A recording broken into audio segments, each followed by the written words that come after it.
Herkese merhaba. Kitap Kulübümüzün yeni buluşmasına hoş geldiniz. Bu defa masamızda gerçekten sarsıcı bir eser var. Cemil Meriç'ten Bir Facianın Hikayesi. Bu kitapla birlikte Meriç'in modern dünyanın içine düştüğü kaosa koyduğu o keskin teşhisi anlamaya çalışacağız. Bakın, Meriç söze öyle teorik bir analizle falan başlamıyor. Direkt bir çığlıkla başlıyor. Sanki dün yazılmış gibi, değil mi? İşte bu cümleyle bizi adeta bir çağın otopsisine, sorunun kökenine inmeye davet ediyor. Peki, Meriç'in bu karmaşık düşünce dünyasında yolumuzu nasıl bulacağız? İşte yol haritamız bu. Gördüğünüz gibi önce bir kaos tespitiyle başlayacağız ve adım adım ilerleyerek Meriç'in vardığı o sonuca, o çarpıcı teşhise birlikte ulaşacağız. Evet, şimdi derin bir nefes alıp konuya dalalım. Meriç diyor ki, bir çare bulacaksak önce şu başımızdaki derdin adını doğru koymamız lazım.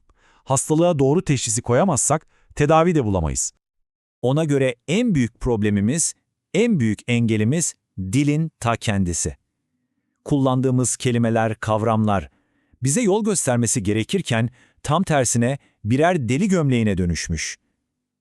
Dünya alev alev yanarken kelimeler anlamını yitirmiş, düşünmemizi engelliyor. İşte bu mefhumlar cehennemi dediği şey tam da bu.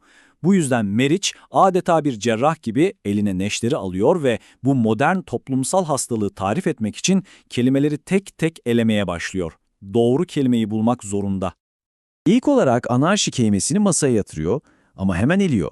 Çünkü ona göre yaşadığımız şey öyle gelip geçici bir kargaşa, bir saman alevi değil.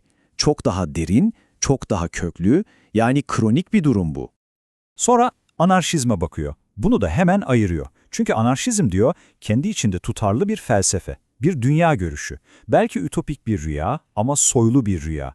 Oysa onun gördüğü şey anlamsız bir yıkım. İkisinin alakası yok. Peki ya nihilizm? Hayır, bu da değil. Çünkü nihilizm de çok özel bir döneme, Çarlık Rusyası'na ait tarihsel bir olay. Meriç ise bütün dünyayı saran küresel bir hastalığın peşinde. Ve sonunda aradığı kelimeyi buluyor. Teşhis bu. Anomi. İşin ilginç yanı ne biliyor musunuz? Batı bu hastalığın adını çoktan koymuş. Anomi. Yani kuralsızlık, normsuzluk.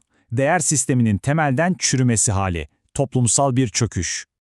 Tamam, hastalığın adı anomi. Peki bu hastalık nasıl ortaya çıktı? Kökleri nerede? Meriç izleri sürerken bizi önce işin ekonomik boyutuna, Alman sosyolog Werner Sombart analizlerine götürüyor. Sombart'a göre tarihsel olarak şöyle bir süreç yaşandı. Önce kendi içine kapalı, kendi kendine yeten küçük topluluklar vardı. Sonra yavaş yavaş ticaret büyüdü ve sonunda her şeyi yutan, sınırları, gelenekleri, yerel olan ne varsa silip süpüren dev bir küresel makineye dönüştü. Ve Sombart bu sistemi tarif etmek için çok güçlü bir metafor kullanıyor. Diyor ki, insanı kutsal olandan, maneviyattan koparıp sadece maddi kazanç peşinde koşturan bu sistemin mimarı şeytandır. Tabi burada kastettiği şey, insanı insani amaçlarından saptıran o ruhsuz sistemin ta kendisi. Ve bu sistem toplumu üç büyük hastalıkla baş başa bırakıyor. Hayatı akılla, hesapla, kitapla yönetmeye çalışmak. İnsanı o büyük makinenin bir parçası, bir dişlisi haline getirmek. Ve herkesi birbirine benzeterek kültürü ve bireyselliği yok eden bir tek düzelik. İşte bu üçü anomi için en verimli toprağı hazırlıyor. Ama Meriç'e göre mesele sadece para, pul, ekonomi değil. Krizin çok daha derin felsefi kökleri var. İşte bu noktada da bizi Fransız düşünür René Guénon ile tanıştırıyor. Guénon, Hint geleneğindeki Kali Yuga yani karanlık çağ kavramını alıyor ve diyor ki işte modern batı tam olarak bu çağın içinde. Gelenekle, ilahi olanla yani maneviyatla bağların tamamen koptuğu bir çağ bu. İşte Guénon'un en kışkırtıcı tezi de burada geliyor. Diyor ki, asıl çöküş, asıl kopuş bizim sandığımız gibi orta çağda falan olmadı. Tam tersine her şeyin başlangıcı olarak gördüğümüz Rönesans'la oldu. Çünkü Rönesans insanı evrenin merkezine koyarak onu kutsal olandan kopardı ve bugünkü kaosun temellerini attı. Peki teşhis anomi ise bu hastalığın belirtileri ne? Gündelik hayatta nasıl karşımıza çıkıyor? Meriç bu sorunun cevabı içinde İtalyan Kriminoloji Okulu'na yani suç bilimine başvuruyor ve özellikle siyasi şiddet ve suç olgusunu inceliyor. Ve burada Cesare Lombroso'dan çok önemli bir ayrım öğreniyoruz. Gerçek bir devrim, yani ihtilal, toplumun kendi içinden gelen yavaş, organik ve doğal bir dönüşümdür. Ama bizim sık sık gördüğümüz o ani, şiddetli patlamalar var ya, Onlar sadece birer ayaklanma. Yani hasta bir vücudun geçirdiği ateşli bir nöbet gibi patolojik bir belirti.